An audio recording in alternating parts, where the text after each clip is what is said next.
보니까 맨손으로 호랑이 잡은 사람 얘기 하나 나오더라고요.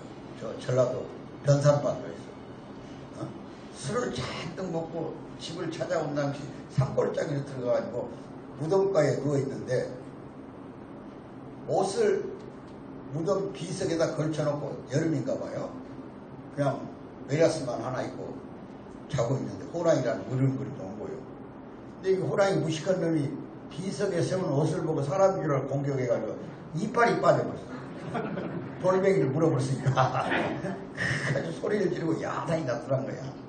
그래서 우리가 바로 비석 옆에 누워있는데 그냥 이러고 싸우고 있더라고. 비석에 있는 자기 옷을 보고. 호랑이가 늙어가지고 좀 이제 맛이 갔나봐. 보니까 늙은 호랑이라고 했더라고요. 젊은 놈 같으면 금방 사람 냄새를 맡을 거 아니요. 그러니 이놈이 낑낑거리면서 얼마나 심하게 물어버리는지 터져가지는데 순놈이라 불알이 보이더라고요. 호랑이 불알이. 그래서 눈을 뜨자마자 두 손으로 그걸 쥐어잡아 버렸다. 지금 막 날뛰고 막 끝까지 안 놓고 막 몇 킬로를 달려가면서 끌어당겼더니 이게 쭉 빠지면서 뻗어버리더라고요. 호랑이 잡는 방법이 있더만요. 그 다음날 아침에 동네 사람들이 괴성을 들었다느니 뭐 그냥 영감이 저녁에 안 돌아왔다고 집에 난리가 나가지고 모여들어보니까 호랑이하고 영감이 둘이 누워있는데 누워서 자빠져서 기진맥진 했는데도 그 불알을 안 놨더라고요. 그 사람이 영영은 호랑이 잡을 동안에 나도 들어보니까 그런 책을 하나 읽었어요. 우리가 인권이라는 것은 기본적 권리입니다. 뭐 여행하고 싶다든지 창작의 표현을 할 수 있다든지 그 다음에 이동을 한다. 이거 다 기본권이야. 민주, 복지, 자유가. 근데 이것을 줄 수 있는 근거는 하늘에만 있는 게 하늘에만. 인간이 만든 제도에서는 평등이 없어요. 그러니까 동학이 혁명을 할 때 제일 처음에 들고 나온 것이 사람의 격의를 하늘로 올려놓은 거야. 그게 인내천이야. 시천주. 사람이고 하늘이다. 하늘이라고 할 때 관상제도가 폐지되는 거야. 평등해져. 사람 알기를 하늘처럼, 사람 모시기를 하늘처럼 받들으라는 게 기독교 사상이잖아요. 거기서 인권이 나오지. 김일성 종교를 만들어가지고 백두혈통을 추정을 놓으면 그래도 사람 흉내를 내고 나머지는 딱 뭐 옛날 그 공산당 혁명가 있잖아. 모스크바에 붉은 깃발 휘날리고 비겁한 놈아 갈라면 가거라 그러잖아. 그게 공산주의 철학에서 나온 당파성이라는 게 당파성. 공산주의에는 계급상황이라는 게 있어가지고 당파적으로 사람을 규정해서 반동이라는 이름이 붙으면 쳐버려버린 거예요. 어느 인정이랑 전혀 존재할 수가 없어. 내가 지금 한 이틀 동안에 그 북한의 탈북기라고 북한 안에서 소설을 써가지고 남쪽으로 내려와서 소설 책을 내놓은 사람이 있더라고. 탈북기. 근데 거기서 내가 두 가지의 감동을 받았어요. 나도 많이 연구하지만 모르는 것이더라고요.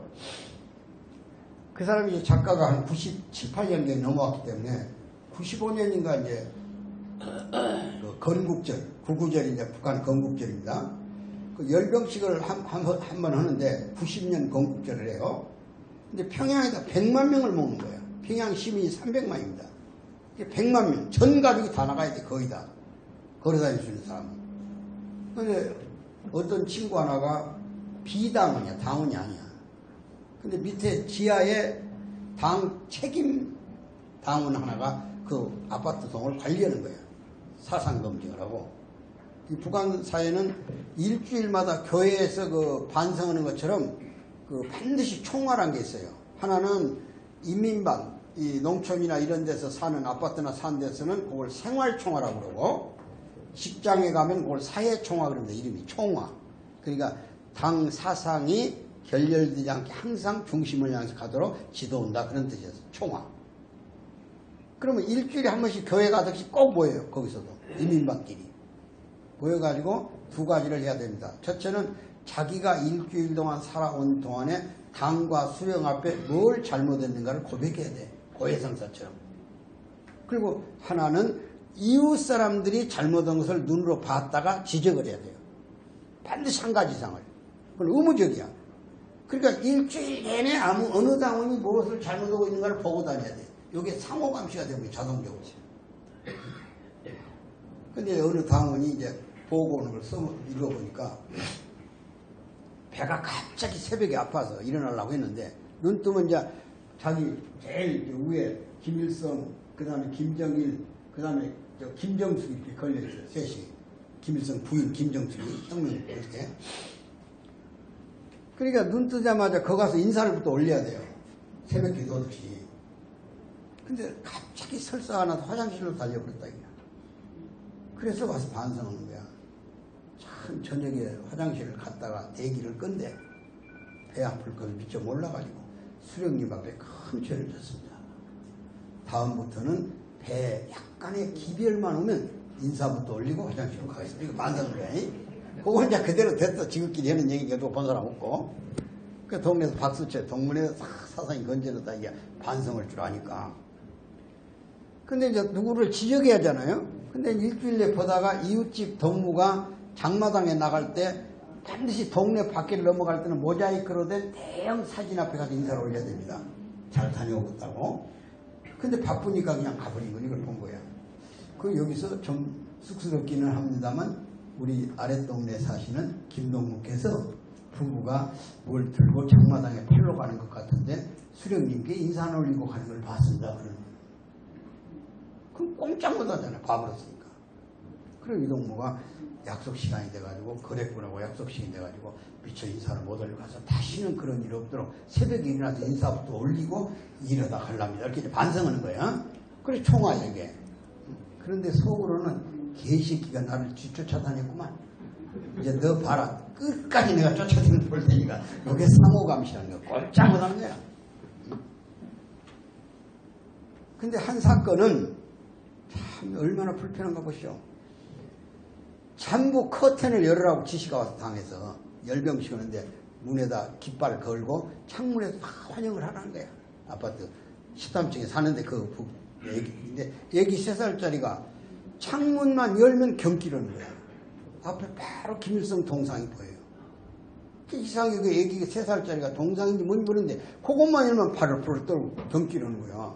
그러니까 창문을 못 열었어요. 애기를 위해서. 그러니까 남편 동무가 그 열병식에 가면서 그 동문회 인민반에서 조사하니까 잠깐 열었다가 열병식이 지나가던 닫더라도 열어온대. 이러니까 그냥 발을 떠는 거야, 애기가.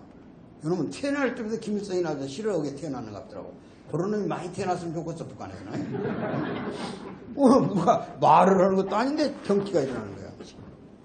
그래서 그날 저녁에 즉각 동문회 창문을 왜 안 열었어? 긴급회의를 소집해서 총화를 그걸 지적한 거야.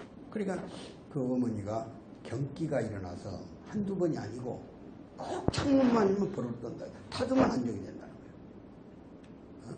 그러면서 인용을 말을 어떻게 했냐면 잘해보고 놀라는 사람이 소뚜껑 보고 놀란단 말 있죠. 그 말을 당원한테 했다. 즉각 중앙방에서 퇴거 명령이 내려버렸어. 아파트 반납. 그리고 무산로 철거를 시켜버렸어. 그 어린이가 무슨 죄고 어떻게 알겠어. 부모가 자식 키우면서 창문 열고 다니는데 저 동상이 보이니까 버릇들어. 그것 때문에 철탕이 내려가지고 무산까지 추락에다 침을 쏘고 쫓겨가더라고요. 지구촌의 가정공동체를 다시 원수끼리 만나서 평화를 만들어 나가는 거예요. 이게 대단한 거예요. 지구촌의 전쟁은 왜 일어나는 거예요? 국경 때문에 일어나잖아요. 자원 때문에, 인종 때문에, 종교 때문에, 그 경계, 그걸 헐어버린 거예요. 교황도 한국에 와서 그 자동차 타고 평화를 외치며 다녀도 그분이 원수끼리 결혼시켰겠어요? 본인도 안 했는데 우리끼리 얘기지만은 대단한 거죠. 가지고 정말로 가정이 지구촌 평화의 기본이다. 이 운동이 안 일어나고는 세계 질서가 바로 잡힐 수가 없어요. 모든 물질로부터 윤리적, 도덕적 부패를 어떻게 방지하고 축복이라는 것은 이성끼리 결혼시키는 거예요. 절대로 동성결혼 허락잖아요. 지금 동성동본도 지금 복잡하니까 지금 허락한 지가 얼마 안 되는데 세상에 이런 무질서를 우리 지구촌에 가장 대한민국이 효의 아주 질서의 최고의 나라니요. 그래서 우리나라에 3대 국민교육을 시킨 것이 첫째 심청전, 그 다음에 춘향전. 심청전은 부자간의 질서입니다. 춘향전은 부부간의 질서예요. 그리고 형제간의 질서를 가르쳐준 것이 흥부놀부전이야.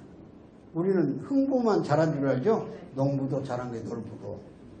형제간에 의리 지키도록 놀부가 그 표상이 돼가지고 흥부가 일을 저지르니까 흥부가 큰 일을 할 수 있었던 것이 다 그런 이유가 있는 거예요. 세상에 춘향이만 열렵니까? 이도령은 더 열람이지. 한양의 색시가 얼마나 많은 남은 꼴까지 오직 그 여자를 찾아왔다는 건 대단한 거 아니야. 주막집을 수십 개 거쳤을 텐데. 주막집마다 여자가 등등할 거 아니 그 시대도. 그런 거 보면 이도령이는 더 열람이지. 요즘 남자들이 정조 잘 지킨 사람이 별로 드문드문 안 보이잖아. 그 여자들은 그냥 웬만하면 주인을 바꾼갑더라고. 묻지마 여행 같은 거 하면서 말이야. 그리고 요즘 저 가정 가진 여자들이 남자 애인 없으면 사람 취급을 못 받는다고 그래. 요즘 할머니들은 충격받을 얘기야. 여러분 시대는 없었는데 지금 한 50대 내려가면 많이 있는갑더라니까.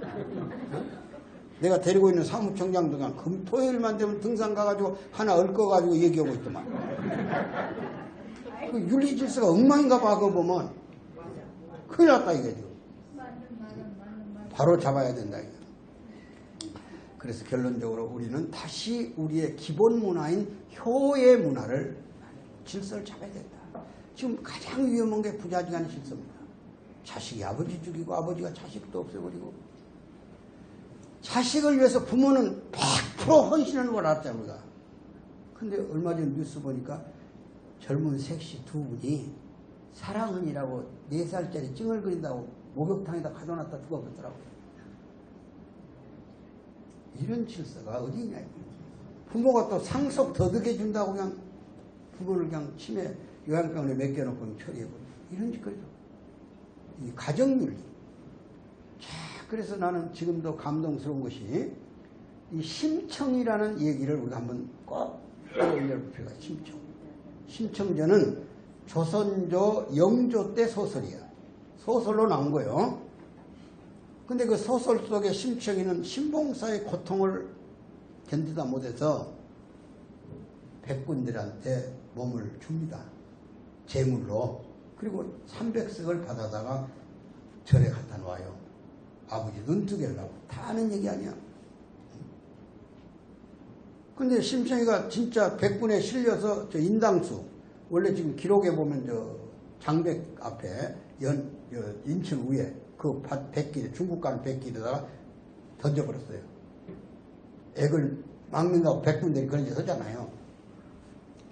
근데 물속에 심청이가 들어갔다고 말이에요. 툭 떨어졌으니까. 근데 물고기가 안 먹어요. 밥인데. 왜? 지상에서 가장 효를 표상하는 여인이 들어와서 겁이 난 거예요. 물고기도. 함부로 먹을 수가 없어. 짐승도 다 아는 거예요. 먹을 거 안 먹을 거를. 그래서 용궁에서 긴급회의가 열린 거예요. 이 사람이 물속에 들어왔는데 물고기가 기피해. 뭔 일인가 알아봐라. 그랬더니 안 달라진다. 그래서 용궁에서 신원 확인을 해보니까 지상에 가장 효녀가 들어왔다. 그래서 거기서 대책이 나오는 거예요. 다시 살려 올리자. 이게 부활의 역사입니다. 부활. 사람이 살아나. 죽었던 사람이. 혹시 여러분들 죽은 사람 살아난 거 본 일 있습니까? 내 친구도 몇 사람 갔는데 안 올라왔다니까 아직까지 하나도. 우리 문총재님도 안 일어나시잖아요. 답답할 텐데. 그런데 심청이 올라왔다. 뭘로? 황후로. 황후. 그냥 올라오면 보통 사람 또 처리되니까 황후가 돼서 올라왔어. 그래서 맹인들 잔치가 이루어지는 거예요. 맹인들. 기록을 보면 400여 명의 전국 맹인이 왔대요. 황후가 아버지 고통을 생각해서 잔치를 열어준 거예요. 아버지는 300석을 바쳐서 눈 뜨고 이제 보통 사람이 됐어야지. 그런데 단상에 올라가서 인사하려고 올라가 보니까 저 끝에 아버지 신봉사가 와 있다. 지강이 죽고. 얼마나 충격이 컸겠어. 속도 상했지. 저리 사기쳐버리는 것 같다고. 300석 줬는데 눈 안 떴으면 사기친 거지. 그 공양미도 잘 받쳐야겠더라고 보니까. 교회 헌금도 잘 알아서 해야겠더라. 목사들이 드문드문 먹어버리더만 그것도. 세상이 험해가지고. 지금은 종교를 세상이 걱정한다니까. 종교가 사람을 구한 것이 아니라 세상이 종교를 구원해야 돼요. 많은 부편 종교들이 많아요. 이 참가정 운동 근데 하나도 없어요. 여기 몇 개 말이야. 그래서 같은 가정교회 다녀야겠더만 내가 보니까. 그래서 버선발로 뛰어가서 아버지를 붙들고 아버지 하고 부른 거예요. 어쨌든 눈은 감았어도 기쁘게 반가울 거 아니야. 그런데 신봉사가 깜짝 놀란 거야. 죽은 딸의 음성이 들려. 죽은 딸이 살아있어. 어떤 아버지가 눈을 안 뜨겠어? 여러분 같으면 안 뜨겠어? 궁금해서 떠버려야지. 그게 심정이야. 그래서 통곡이 일어납니다. 황후하고 신봉사. 주변에 400여 명이 궁금하겠어? 안 궁금하겠어? 죽은 사람 살아가는데 어떤 맹인이 궁금해서 안 뜨겠어? 그래서 기록을 보면 한꺼번에 떠버렸다는 거야. 어? 이게 기가 막힌 역사입니다. 기가 막힌 거예요. 이것을 작품화한 사람이 누구냐? 윤희상, 섬 있잖아요. 그 청정지역. 윤희상 씨가 거기 통영 사람 아니에요. 그분이 독일에서 작곡 올 때 74년 위멘 올림픽이 있었어요. 그때 오페라를 만들어가지고 무대에 올린 거예요. 신청전을. 지금은 유니버셜 발에도 올렸지만은. 그래도 관객이 와서 죽었던 사람이 살았다니까 얼마나 궁금하겠어. 표가 막 2달, 3달 전에 다 매표되었어. 사로 들어 와서 심청전을 보고는 기립을 해가지고 15분간 박수를 친 오페라 무대 사상 처음 있는 일이에요. 응?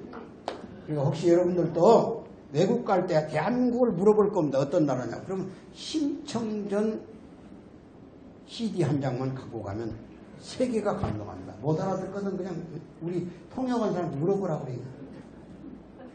세계적 자랑입니다. 근데 여러분들은 심청전이 소설로만 이해됐죠. 현지 예를 들면 춘향전은 남원 무대죠. 아까 흥분월부전은 남원에서 아영면이라는 게 그 출신인데 거기가 무대입니다. 실제로 있었던 사람들이야. 그럼 심청이 정말 어디 사람일까? 이게 연세대학교 100주년 기념식에서 중국학자, 일본학자, 한국학자가 모여서 합동으로 심청전 연구 발표를 했습니다. 저도 그 자리에 갔었지만은 드디어 확인됐습니다. 어디로? 전라남도 곡성군 오산면 앞바다에 뺀덕 엄마도 살았고 심청이도 거기 출신입니다. 그때 물길이 중국의 백길이 거기 열려가지고 곡성 앞바다까지 왔답니다. 실제 인물이에요. 이게 우리 민족의 효의 절대 사상을 가지고 있어요. 옛날 고려시대 고려장이라는 게 참 부끄러운 역사입니다. 있었잖아요. 연세가 아주 높으면 지금으로 말하면 뭡니까? 안락장이지 안락상. 어? 국가가 도저히 거둥이 불편하고 누구 생활이 불편하면 부모님이든 노인들을 모셔다가 깊은 산속에 모셔두고 그냥 오니라. 그래서 어떤 분이 가슴 아프지만 어머니를 지게에다 짊어지고 깊은 산길로 들어가는 거예요. 난 모르게 반중해. 근데 그 어머니는 아들 걱정을 해. 이놈이 그 깊은 산속에 왔다 언제 돌아올라? 어떻게 또 올라? 그래서 갈 때 소나무를 꺾어서 뚝뚝 떨어져요. 그래서 아들 보면 생각하면 이제 노인이 오래되셔가지고 치매기가 있는 것 같은 생각했어요. 딱 어머니를 깊은 산속에 내놓고 찰밥 한 보따리 싸서 어머니 여기서 이거 족 많이 잡수지 말고 조금씩 잡수시다가 여생을 잘 넘기시라고 인사 큰절하고 지게 짊어지고 오는데 어머니가 그러더라고요. 이놈아 너 밤이 어두웠으니 네가 길을 찾거냐? 내가 소나무를 꺾어놨으니 그 소나무 길 따라가거라. 이게 부모를 버린 자식 앞에 어머니가 가르쳐준 위대한 교훈입니다. 이런 민족의 질서가 지금 부자 질서, 부부 질서, 형제 질서까지 다 망가져가지고 오직 돈으로 세상을 말하는 이런 시대를 바로잡지 않는 세상이 밝아지겠냐 이게.